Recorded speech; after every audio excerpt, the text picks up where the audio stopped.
Bom dia, irmãos e irmãs. É com grande alegria estar mais uma vez aqui reunido com vocês e ter a oportunidade aqui de trazer a mensagem. O som está muito alto, tá tranquilo? Ok. Então, quando eu estava pensando sobre qual mensagem trazer aqui hoje, o que seria falado, eu pensei em trazer algo fundamental, algo muito importante para a gente ter em mente, que também não seja algo muito complicado, mas que mesmo sendo algo que constantemente estamos tendo contato, algo como, por exemplo, o fato da salvação ser pela fé, o fato como nós conseguimos ter a vida eterna através de Jesus Cristo, e isso é algo que nunca pode ser perdido, isso é algo que nunca pode ser tirado de nós. Pensando em algo nesse contexto, eu me lembrei de uma passagem que pode ser encontrada em Judas, livro de Judas, capítulo 1. É um livro bem pequeno, de fato ele só tem um capítulo, ele pode ser encontrado logo no final da Bíblia. É o penúltimo livro antes de Apocalipse. Então, por favor, vamos todos para Judas, capítulo 1, versículo 3. Judas, capítulo 1, versículo 3. Amados, procurando eu escrever-vos com toda diligência acerca da salvação comum, tive por necessidade escrever-vos e exortar-vos a batalhar pela fé que uma vez foi entregue aos santos. Irmãos, é necessário que nós batalhemos pela fé que nos foi entregue. O versículo 4 diz: porque se introduziram furtivamente alguns, os quais já antes estavam escritos para este mesmo juízo, homens ímpios que convertem em dissolução a graça de Deus e negam a Deus, único dominador e Senhor nosso, Jesus Cristo. Esse livro, o livro de Judas, irmão de Tiago, é diferente de Judas Iscariotes, e eu vou estar mencionando ambos aqui na mensagem de hoje, então é importante que a gente faça essa correta diferenciação. Judas, irmão de Tiago, por mais que o livro seja bem curto, ele ainda carrega essa mensagem extremamente importante, descrevendo esse campo de batalha espiritual, essa necessidade que nós temos de guerrear por aquilo que foi entregue a nós, aos santos, e combater esses avanços de homens ímpios, de homens aos quais já estavam escritos para este mesmo juízo. Vamos então compreender o que a Bíblia quer dizer com essa batalha. Pelo que estamos batalhando? Quem são os santos? E quem são esses inimigos nessa batalha? Quem são estes homens ímpios? Eu gostaria que nesse momento os irmãos fossem para Efésios capítulo 2. Efésios capítulo 2, para podermos compreender este campo de batalha. Efésios capítulo 2, versículo 2. Aqui o apóstolo Paulo está falando em relação a nós. Em que noutro tempo andastes segundo o curso deste mundo, segundo o príncipe das potestades do ar, do espírito que agora opera nos filhos da desobediência, entre os quais todos nós também antes andávamos, nos desejos da nossa carne, fazendo a vontade da carne e dos pensamentos, e éramos por natureza filhos da ira, como os outros também.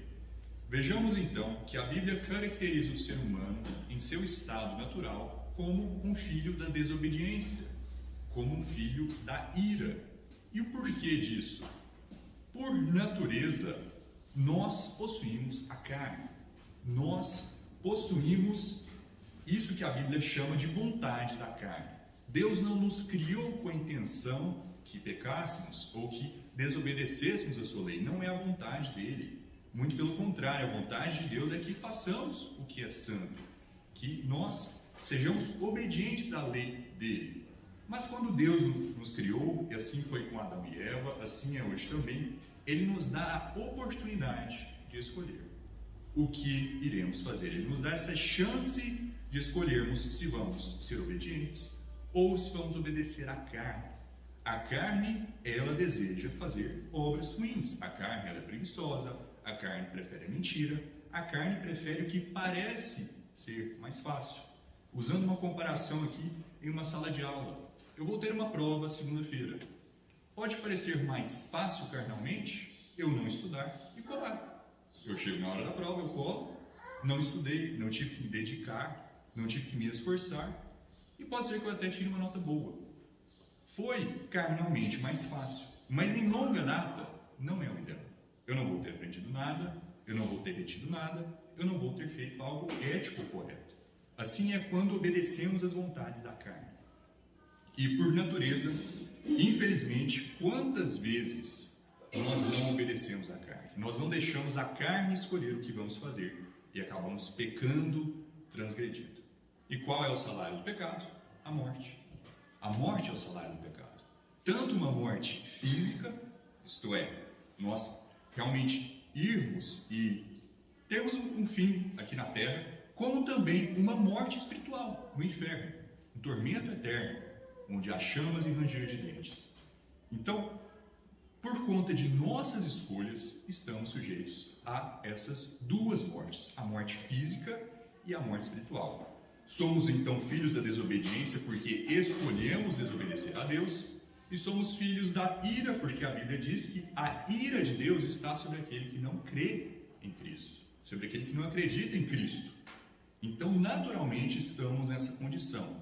Deus não nos fez com o intuito que pecássemos, Deus não nos obriga a pecar, somos nós que tomamos essas escolhas. O que então poderíamos fazer? Se pecamos, se falhamos, se o salário do pecado é a morte, se estamos mortos espiritualmente por conta de nossas transgressões, como podemos deixar de ser filhos da ira, filhos da desobediência? A boa nova é que nós não precisamos fazer nenhuma obra. Afinal, a nossa própria justiça está manchada por nossas iniquidades. A nossa própria justiça é como um trapo imundo. Por conta de nossos pecados, por conta de nossos erros, não podemos nos limpar, não podemos nos justificar. É Cristo que nos justifica. A palavra de Deus diz que o Verbo, a palavra, se fez carne e habitou no meio de nós. Cristo nasceu da Virgem Maria, viveu uma vida com este corpo que nós temos, com essa carne que nós temos. Mas a Bíblia diz que, mesmo que tentado como nós, Cristo ainda foi sem pecado. Nunca pecou, nunca falhou, nunca cometeu nenhuma transgressão, nunca ouviu a vontade da carne, nunca ouviu esse desejo que todos nós ouvimos tantas vezes. Não somente Cristo viveu uma vida perfeita, não somente Cristo fez muitos milagres, mas Ele também morreu por nós. Foi crucificado, cuspiram nele, fizeram todo tipo de maldade com o nosso Salvador. E Ele permaneceu fiel até o fim, morrendo por cada pecado, por cada falha, por cada erro que nós cometemos. Ao ponto que a Bíblia diz em João, capítulo 3, versículo 16, por conta desse amor tão grande que Deus teve pelo mundo, Cristo morreu por nós. Então, vamos por favor para João capítulo 3. João capítulo 3, versículo 16. João capítulo 3, versículo 16. Porque Deus amou o mundo, vejamos que Deus amou o mundo todo, todas as pessoas, de tal maneira que deu o seu Filho unigênito, para que todo aquele que nele crê não pereça, mas tenha a vida eterna. A salvação, a fé que nós recebemos, a fé pelo qual nós temos que batalhar, ela é o que nos salva, é nós crermos em Cristo. Não é uma obra que nós fizemos. Nós não vamos para o céu porque limpamos a nossa vida, porque nós estamos aqui na igreja, porque nós estamos lendo a Bíblia. Nós vamos para o céu, nós podemos ser salvos por conta da obra que Cristo fez na cruz. Não por conta da obra que o irmão faz, que eu faço, que uma figura religiosa faça. Nós temos a vida eterna por conta de Cristo.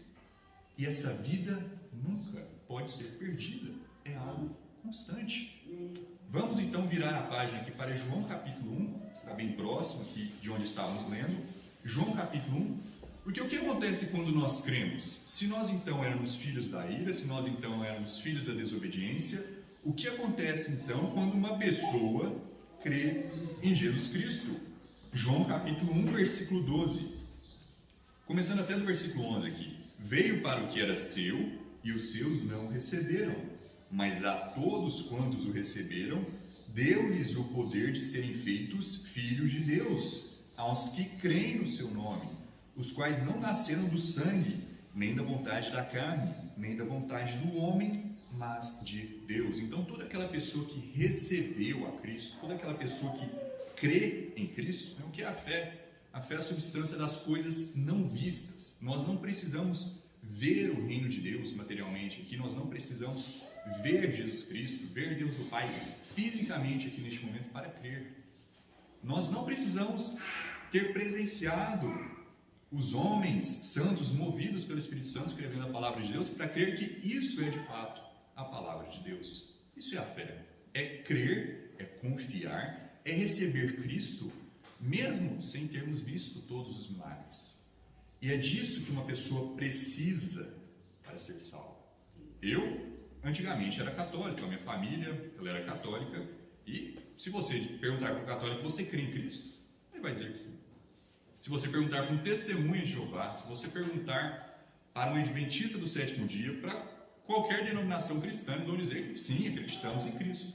Mas o que diferencia, então, a fé deles pela fé na qual batalhamos? Algo muito importante. O que nós entendemos como Cristo? O que nós entendemos como que Cristo fez? Não adianta eu dizer que eu acredito em Cristo, sendo católico, e achar que eu também preciso da minha justiça para ir para o céu. Que eu também preciso de outras pessoas, de outros intercessores para eu ir para o céu. Não adianta eu dizer que creio em Cristo, mas achar que Ele não é Deus, achar que Ele não é Filho de Deus. Isso são heresias condenáveis. Não tem como eu ter a fé, não tem como eu crer no Jesus, no Deus que a Bíblia fala, se eu creio nessas outras doutrinas, nessas outras religiões. Aí que há a importância de batalharmos, de lutarmos pela fé. Então, neste momento aqui, nesse primeiro momento, o que eu gostaria justamente de fazer era definir qual é a fé pela qual batalhamos e também quem são os santos, quem são os filhos de Deus. São aqueles filhos da desobediência, aqueles filhos da ira, que todos nós um dia fomos, que todos nós em um momento éramos, até que um dia ouvimos o Evangelho, até que um dia outro irmão em Cristo pregou a palavra de Deus para nós, e ao ouvirmos, do ouvir, vem a fé, cremos, recebemos Jesus como nosso Salvador. A partir desse momento, somos filhos de Deus. E assim continuemos serendo para sempre. Porque não tem como alguém deixar de ser filho de outro. Não tem como nós mudarmos de quem somos pais ou de quem somos filhos. Todo mundo aqui é filho de um pai e de uma mãe. E não há nada que possa ser feito para mudar isso. Para mudar essa constituição física que nós somos. A gente até estuda isso em biologia, tem uma matéria de genética que fala bastante dessa questão, que o pai doa metade do seu material genético, a mãe doa metade do seu material genético e forma esse ser humano, forma esse indivíduo, que é único, é parte do que você é. E não importa se você tem uma boa relação, se você tem uma ótima relação ou uma péssima relação. O melhor filho do mundo, o pior filho do mundo, continua sendo filho. Não tem como mudar quem você é pai ou quem você é filho. Essa é a condição que estamos como filhos de Deus. De fato, é ideal que sejamos bons filhos, que sejamos filhos obedientes. Afinal, o castigo de Deus cai sobre os filhos obedientes. Deus castiga os nossos pecados, as nossas iniquidades. Não por conta de uma grande ira e falta de amor, mas por conta da compaixão que Ele sente por nós. O pecado traz consequências horríveis, terríveis em nossas vidas. Davi cometeu adultério, cometeu assassinato. Salomão tinha um número enorme de esposas e concubinas, e isso levou à ruína de seu reino. Temos o caso também de Saul, o primeiro rei de Israel, que perseguiu Davi, fez várias maldades com Davi e terminou sua vida com suicídio. Sansão é outro exemplo bem parecido, que também gastou muita parte de seu potencial buscando coisas vãs e terminou sua vida em ruínas também. São vários os exemplos de homens, de pessoas que eram filhos de Deus e cometeram esses pecados, e cometeram essas iniquidades. Por que isso acontece? Porque nós, mesmo depois de termos nascido de novo, ainda temos a carne. Nós ainda temos o mesmo corpo que antigamente. Eu não sei vocês, mas eu acredito que ninguém cresceu quando foi salvo. Ninguém diminuiu de tamanho, mudou a cor de cabelo, mudou a cor dos olhos. Temos a mesma carne de antigamente. E precisamos então enfrentar os desafios que antes tínhamos todos os dias. Temos que morrer para o pecado que está em nós para podermos caminhar com Cristo. O apóstolo Paulo descreve o seu próprio estado em Romanos capítulo 7, que ele é carnal, vendido sobre o pecado. Ele fala dessa guerra que nós temos, não com o inimigo exterior, mas com o nosso próprio corpo. A carne e o espírito, dia após dia, um batalhando contra o outro. O bem que nós queremos fazer, nós não fazemos. Mas o mal que detestamos fazer, que não queremos buscar, quantas vezes não fazemos? Então, precisamos entender também que ainda temos a velha carne. Em 1 Coríntios capítulo 10, fala que aquele que acha que está de pé, tome cuidado para que não caia. Precisamos estar atentos, precisamos estar vigilantes para não falharmos, para não cairmos em grande pecado e terminar como Sansão, e terminar como Saul. De fato, Davi se redimiu, Davi se arrependeu e trilhou uma vida reta, porém, não é o ideal que nós tenhamos que passar por essas dificuldades. Nós nunca sabemos qual vai ser o último pecado que a gente vai cometer, qual vai ser a última mentira que a gente vai contar, a última desobediência que a gente vai fazer. Então, esse é o nosso estado. Esse é a nossa vivência como cristãos, como santos, como filhos de Deus. Precisamos buscar dia após dia obedecer à palavra e resistir às tentações da carne. Ok, já então entendemos pelo que lutamos e quem somos. O que falta agora? Os nossos inimigos. Quem são essas pessoas que estão indo contra então a fé? Quem são essas pessoas que estão entrando de maneira escondida? Quem são essas pessoas que estão corrompendo a palavra de Deus? Que estão trazendo outros evangelhos, que estão introduzindo heresias condenáveis. É importante também que nós entendamos quem são os ímpios, o que a Bíblia quer dizer com o ímpio, o que a Bíblia quer dizer com o filho de Satanás, com o filho de Belial, o filho do diabo. A Bíblia também fala dessas pessoas. Então, temos 3 tipos de indivíduos até agora. Um filho da desobediência, um filho da ira, que todos nós um dia fomos. Um filho de Deus, que é uma pessoa que acredita, que recebe a Cristo. E um filho de Satanás, um filho de Belial. Quem, então, é esse terceiro grupo? Vamos retornar para Judas, capítulo 1. Judas, capítulo 1. Judas, irmão de Tiago. Dessa vez, vamos novamente ler o versículo 4. Porque se introduziram furtivamente alguns, os quais já antes estavam escritos para este mesmo juízo. Homens ímpios que convertem em dissolução a graça de Deus e negam a Deus, único dominador e Senhor nosso Jesus Cristo. Mas quero lembrar-vos como a quem já uma vez soube isto, que havendo o Senhor salvo um povo, tirando-o da terra do Egito, destruiu depois os que não creram, e aos anjos que não guardaram o seu principado, mas deixaram a sua própria habitação, reservou na escuridão e em prisões eternas até o juízo daquele grande dia. Assim como Sodoma e Gomorra e as cidades circunvizinhas, que havendo-se entregue à fornicação como aqueles, ido após outra carne, ido após uma carne estranha, foram postas, por exemplo, sofrendo a pena do fogo eterno. E contudo, também estes, semelhantemente adormecidos, contaminam a sua carne, e rejeitam a dominação, e difamam as dignidades, indo aqui para o versículo 10.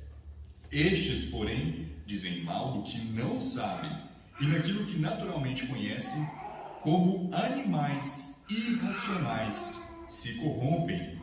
Ai deles, porque entraram pelo caminho de Caim, e foram levados pelo engano do prêmio de Balaão, e pereceram na contradição de Coré. Estes são manchas em vossas festas de amor, banqueteando-se convosco, e apacentando-se a si mesmos sem temor. São nuvens sem água, levadas pelos ventos de uma para outra parte. São como árvores murchas, infrutíferas, 2 vezes mortas, desraigadas. Uma pequena pausa antes de prosseguirmos para o versículo 13.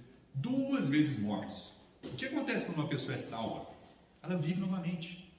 Ela se torna um filho de Deus.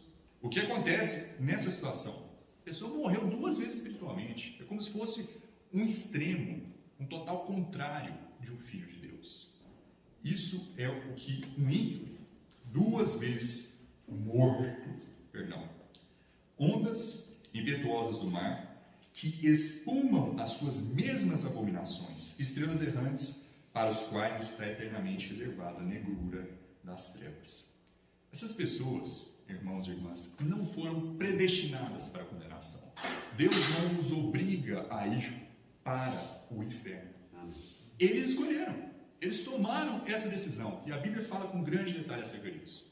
O que nós lemos em João capítulo 3, versículo 16? Porque Deus amou tanto ao mundo, a todas as pessoas. A Bíblia diz que Jesus Cristo é o Salvador de todos os homens, especialmente aqueles que creem. Porque Deus não quer que nenhum se perca, mas que todos cheguem ao conhecimento da verdade.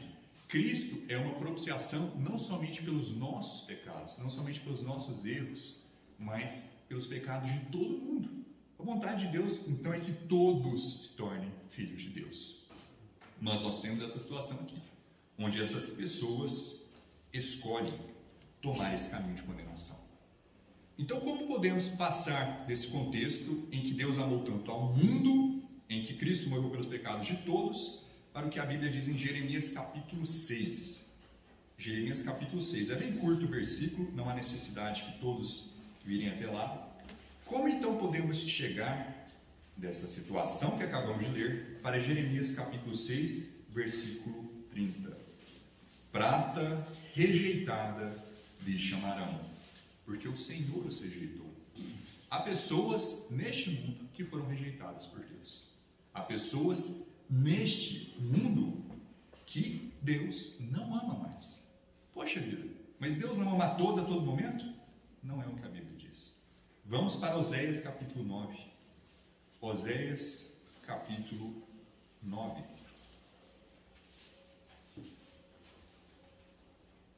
O profeta menor do Antigo Testamento, Oséias capítulo 9, versículo 15. Oséias capítulo 9, versículo 15. Toda a sua malícia se acha em Gilgal, porque ali os odiei.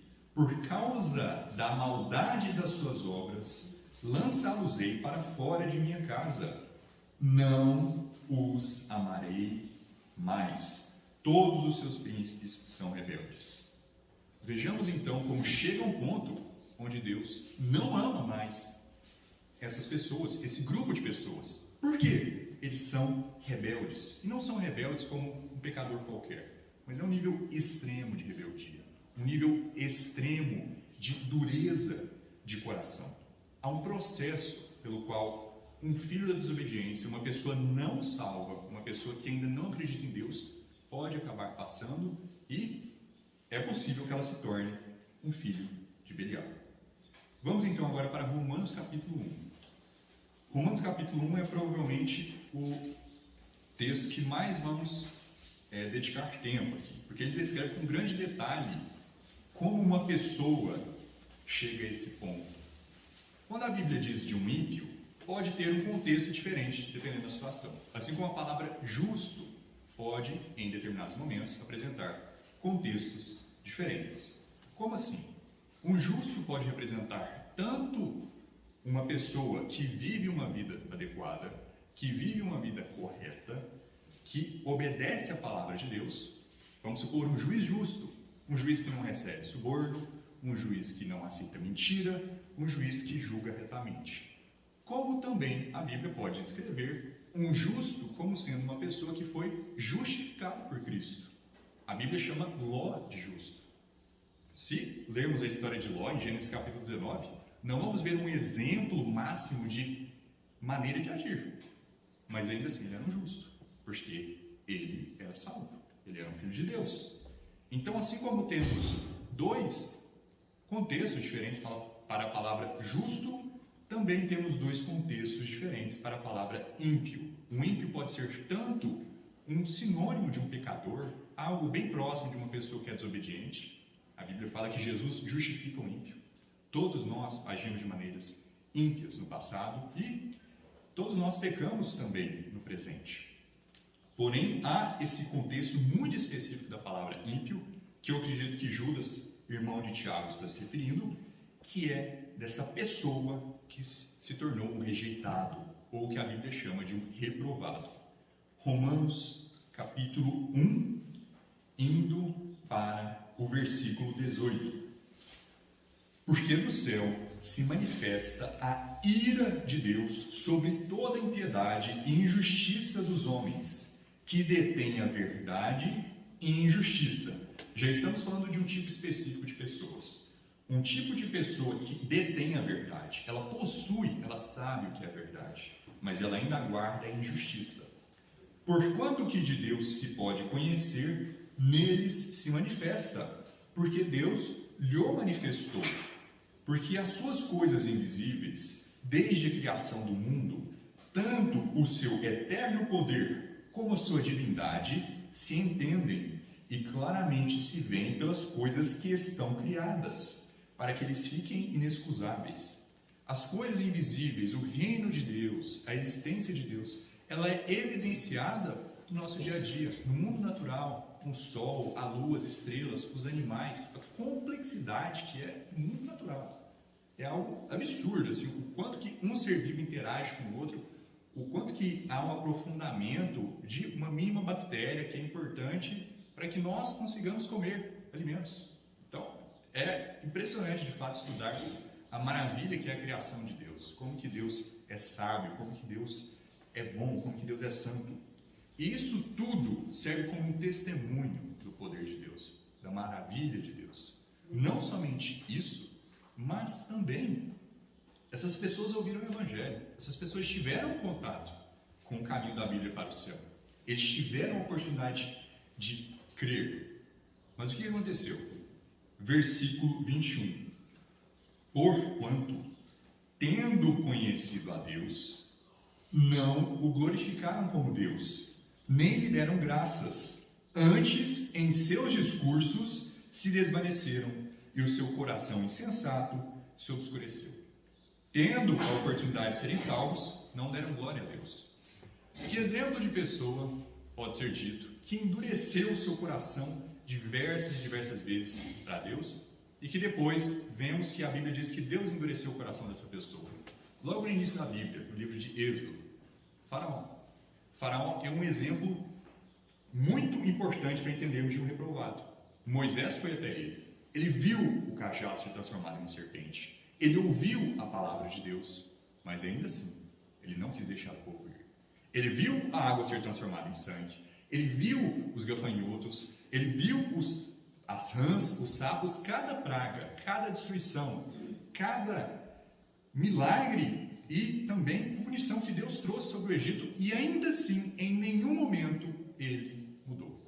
Antes se endureceu, antes resistiu, antes estava firme. Pensa em uma pessoa com torcicolo. O pescoço não consegue se mover, a pessoa não consegue mudar, a pessoa não consegue olhar para o outro lado, ela só fica firme nessa mesma maneira. Assim também é quando endurecemos o nosso coração. Mesmo com correção, mesmo com um ensino que Deus nos dá, ainda assim a pessoa permanece fixa no mesmo lugar. Faraó continuou fixo e o seu fim foi a destruição. Não mudou em nenhum momento, mesmo vendo todo o poder de Deus. Dizendo-se sábios, tornaram-se loucos e mudaram a glória do Deus incorruptível em semelhança da imagem de homem corruptível, e de aves, e de quadrúpedes, e de répteis. Que outro exemplo temos também de um grupo de pessoas que teve um vasto contato com o poder de Deus, um vasto contato com os milagres de Deus, e ainda assim se endureceram, e ainda assim não creram. O povo no deserto. Então, Êxodo capítulo 32 descreve que uma parte das pessoas que foram remidas, as pessoas que saíram do Egito, chegam até Arão, enquanto Moisés está conversando com Deus, e diz: levanta-te, faça-nos deuses, porque esse Moisés, nós não sabemos o que é dele. Vejamos o descaso dessas pessoas com Deus. Eles viram o pilar de nuvem de dia, eles viram o pilar de fogo pela noite, eles viram cada praga que caiu no Egito, atravessaram o mar em terra seca. Não há desculpa para essas pessoas, não é como se fossem inocentes, mas ainda assim dão honra à criatura mais do que ao Criador. Mas ainda assim honram ídolos, honram falsas religiões, honram outros deuses ao invés do único Criador. Versículo 24: por isso também Deus os entregou às concupiscências, às vontades de seus corações, à imundícia, para desonrarem seus corpos entre si, pois estes mudaram a verdade de Deus em mentira e honraram e serviram mais a criatura do que o Criador, que é bendito eternamente. Amém. Por isso, por conta disso, essas pessoas não nasceram assim, essas pessoas não foram criadas por Deus assim. Foi por conta de todo esse progresso que Deus os abandonou às paixões infames, porque até as suas mulheres mudaram o uso natural, no contrário à natureza. E semelhantemente também os homens, deixando o uso natural da mulher, se inflamaram em sua sensualidade uns para com os outros, homens com homens, cometendo torpeza, cometendo tolice, e recebendo em si mesmos a recompensa que convinha ao seu erro.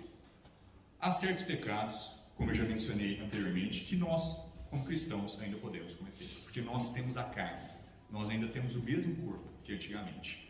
Porém, existem certas atitudes, certas ações, certas escolhas que um ser humano normal não toma. Não é uma tentação comum, não é algo, compartilhado. É algo que só ocorre após um nível extremo de dureza de coração e de resistência à palavra de Deus. E o exemplo disso é a homossexualidade. O exemplo disso é o que a Bíblia chama de sodomia. Nós lemos em Judas capítulo 1 que isso é chamado de um desejo a uma carne estranha. Isso não é algo natural, não é algo que uma pessoa nasce. Os cientistas gostam de dizer que não, é algo que a pessoa não tem controle. A Bíblia diz o contrário. Essas pessoas tomaram essa decisão de rejeitarem a Deus ao ponto que até a sua própria consciência, até a sua própria mente foi manchada. Essas pessoas cauterizaram a própria consciência. Da mesma forma que Deus nos criou com a carne, que Deus nos criou com essa livre vontade, esse livre-arbítrio, Deus também nos deu a consciência. Vamos rapidamente para Romanos capítulo 2. Capítulo logo em seguida, Romanos capítulo 2, versículo 14. Romanos capítulo 2, versículo 14.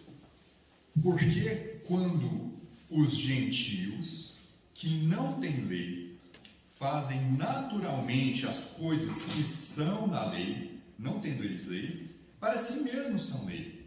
Quando as pessoas naturalmente fazem aquilo que está na palavra de Deus, coisas corretas, mesmo sem elas terem obrigatoriamente a lei diante delas, ou elas serem salvas, vamos supor um grupo de alcoólicos anônimos, pessoas que não necessariamente são cristãs, que tinham um problema de alcoolismo, mas estão limpando a sua vida nesse ponto. Eles estão demonstrando a lei de Deus escrita em seus corações. O versículo em seguida diz: os quais mostram a obra da lei escrita em seus corações, testificando juntamente a sua consciência e os seus pensamentos, quer acusando-os, quer defendendo-os. Então Deus nos criou com uma consciência. Nós temos esse limite moral que nos impede de tomar certas atitudes, coisas impensáveis, coisas que é uma vergonha até se falar abertamente. Mas há muitas pessoas que cometem tais impiedades. Há muitas pessoas que tomam esse caminho de torpeza. Versículo 28 de Romanos capítulo 1. E como eles não se importaram de ter conhecimento de Deus, assim Deus os entregou a um sentimento perverso para fazerem coisas que não convêm, estando cheios de toda iniquidade, fornicação, malícia, avareza, maldade, cheios de inveja, homicídio, contenda, engano, malignidade, sendo murmuradores, difamadores, aborrecedores de Deus. Essas pessoas odeiam a Deus. Injuriadores, soberbos, presunçosos, inventores de males, inventores de maldade, desobedientes aos pais e às mães, nécios, são pessoas abomináveis, infiéis nos contratos, sem afeição natural, irreconciliáveis, sem misericórdia, os quais, conhecendo o juízo de Deus, que são dignos de morte os que tais coisas praticam, não somente as fazem, mas também se agradam os que as fazem. A Bíblia diz em Levítico, capítulo 20, versículo 13, que um homem se deita com outro homem, como um homem se deita com uma mulher, é algo merecedor de pena de morte. É algo punível com a pena de morte. É um pecado abominável. Não é algo natural. A homossexualidade ou a sodomia não é algo que convém naturalmente ao ser humano. E é algo que demonstra, sinaliza que a pessoa é um filho de Satanás, um filho de Belial.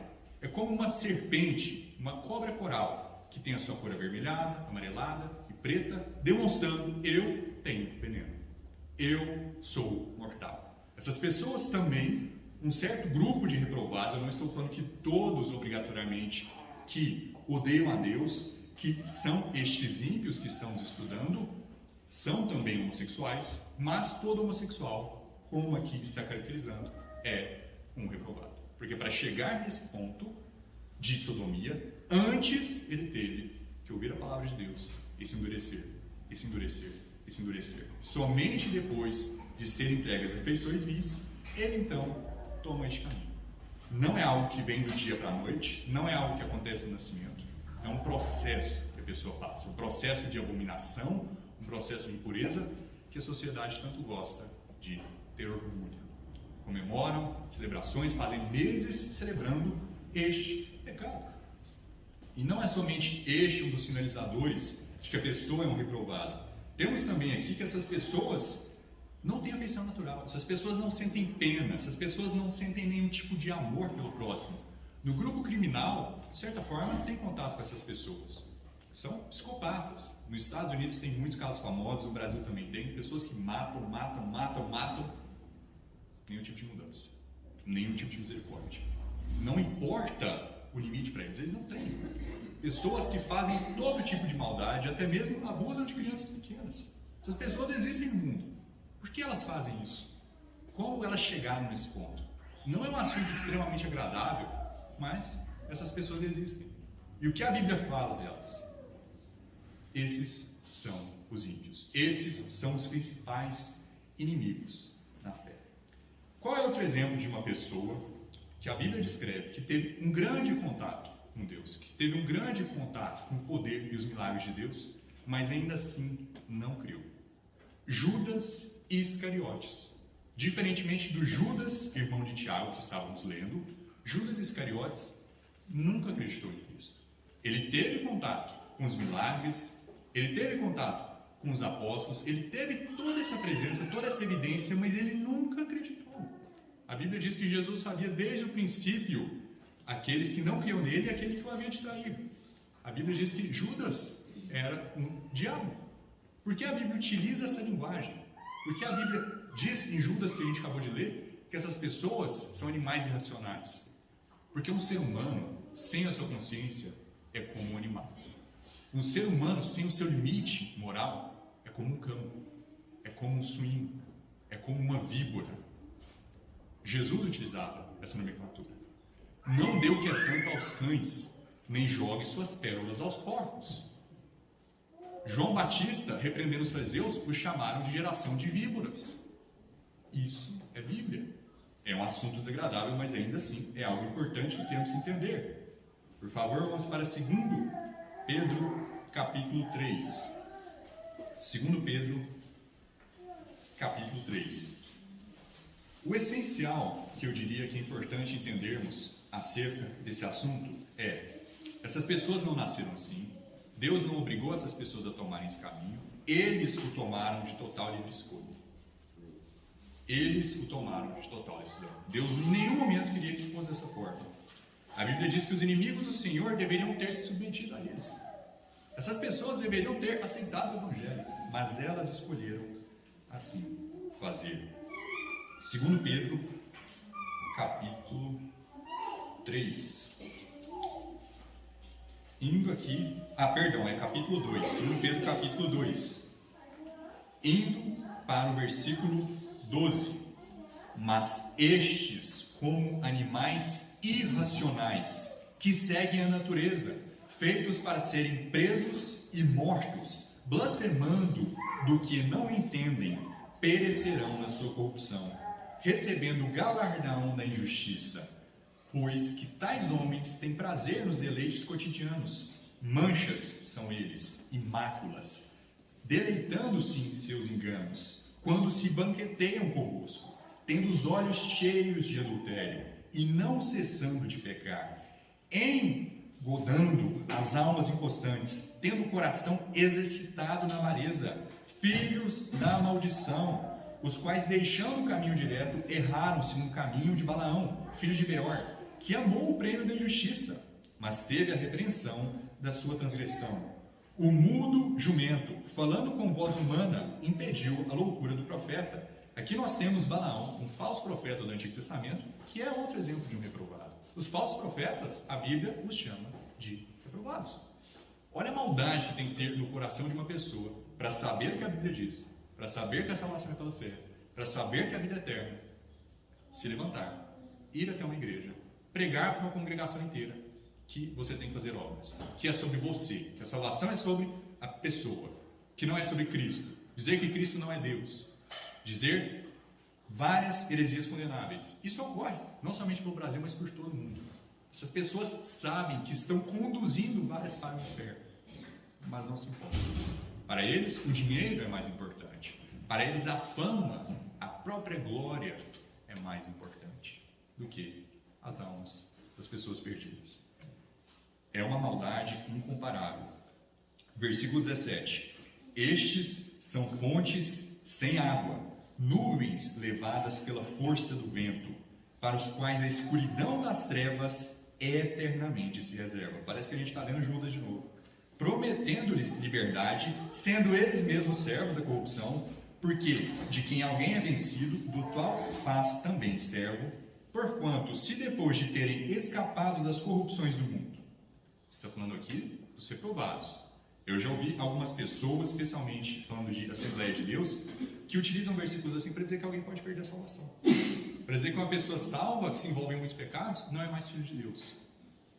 A gente está falando há muito tempo aqui dos reprovados, dos ímpios. Não um filho de Deus, mas um filho da desobediência, uma pessoa não salva que se tornou um filho de Belial.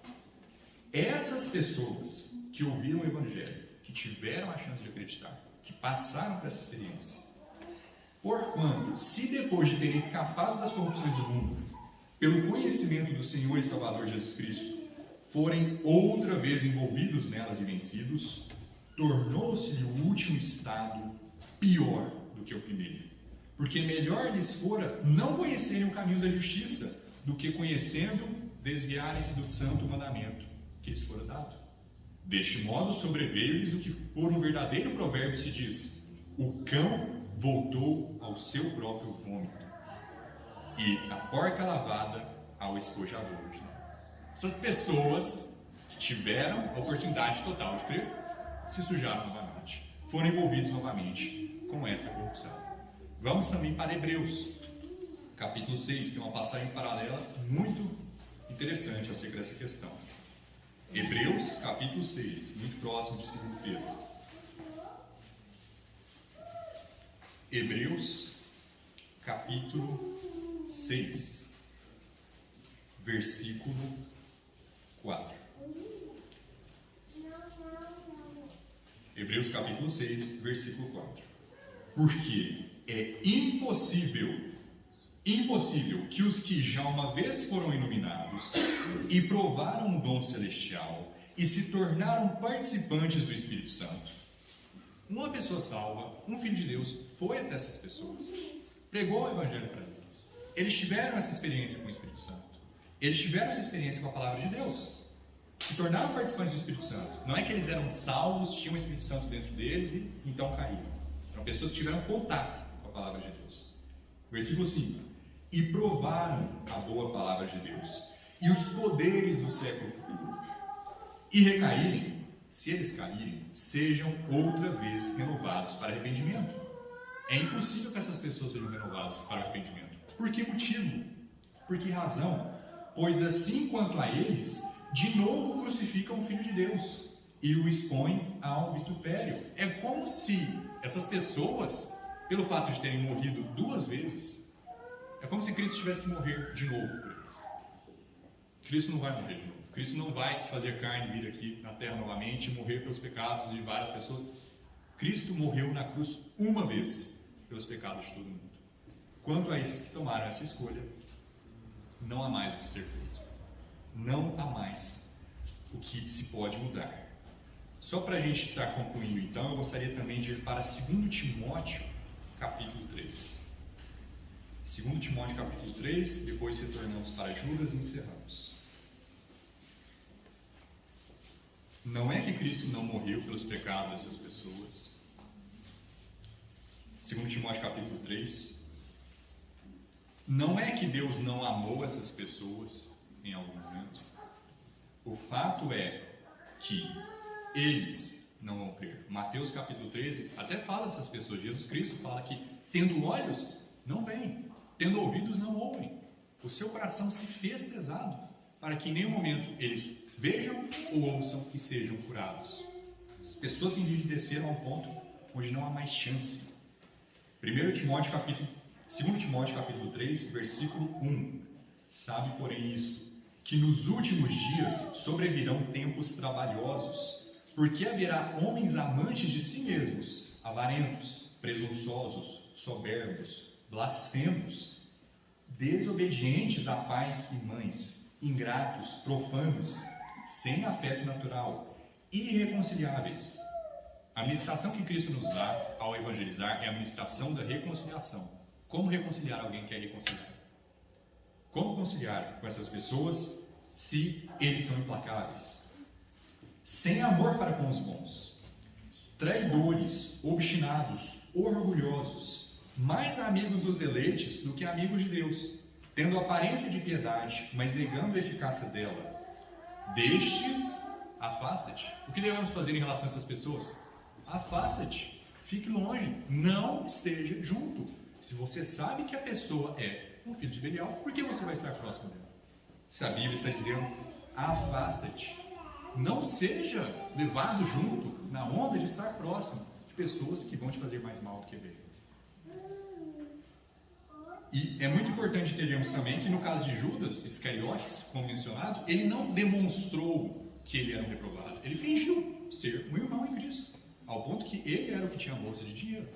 Para alguém ter a bolsa de dinheiro, no mínimo tem que ter uma certa confiança com ele. Então, quando Jesus disse que havia um traidor entre eles, os discípulos não olharam para Judas e falaram, é ele, claro que é Judas. Havia uma dúvida acerca de quem era. Então, eles podem muito bem se introduzir falsamente. Lobos em pele de cordeiro, fingindo ser algo que não são. Porque deste número são os que se introduzem pelas casas e levam cativas mulheres nécias carregadas de pecados, levadas de várias concupiscências. Essas pessoas são os que aprendem sempre e nunca podem chegar ao conhecimento da verdade. E como Janes e Jambres resistiram a Moisés, assim também estes resistem à verdade, sendo homens corruptos de entendimento e réprobos quanto à fé. Por que o reprovado nunca vai ser salvo? Porque ele nunca vai acreditar. Ele é reprovado quanto à fé. Não irão, porém, avante, porque a todos será manifesto o seu desvario, como também foi o daqueles, no caso de Janes e Jambres. Para a gente encerrar, então, vamos para Judas, retornando para onde começamos. A mensagem de hoje ela pode parecer um pouco negativa, mas fato é que essas pessoas existem. E o Antigo e Novo Testamento falam muito delas. A gente aqui passou a maior parte do tempo só no Novo Testamento. Então a gente precisa aceitar a lei de Deus, a gente precisa entender os preceitos de Deus, mesmo que eles nem sempre sejam os mais positivos. Mas o fato é que todas as pessoas do mundo são filhos de Belial? Todas as pessoas do mundo são filhos de Satanás? Não.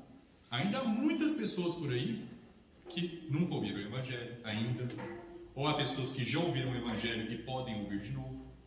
E quem vai pregar o Evangelho para eles? Quem que é responsável por evangelizar, por ir pelo mundo e fazer discípulos? Nós, os filhos de Deus. Nós temos esse papel, nós temos esse dever de ir e pregar o Evangelho a toda criatura. Um filho de Deus, uma pessoa que é salva, uma pessoa que é adicionada, uma alma que é adicionada a Cristo, é menos um filho de Belial que há no mundo. Judas, capítulo 1, versículo 20. Mas vós, amados, edificando-vos a vós mesmos sobre a vossa santíssima fé, orando no Espírito Santo, conservai-vos a vós mesmos no amor de Deus, esperando a misericórdia de nosso Senhor Jesus Cristo para a vida eterna.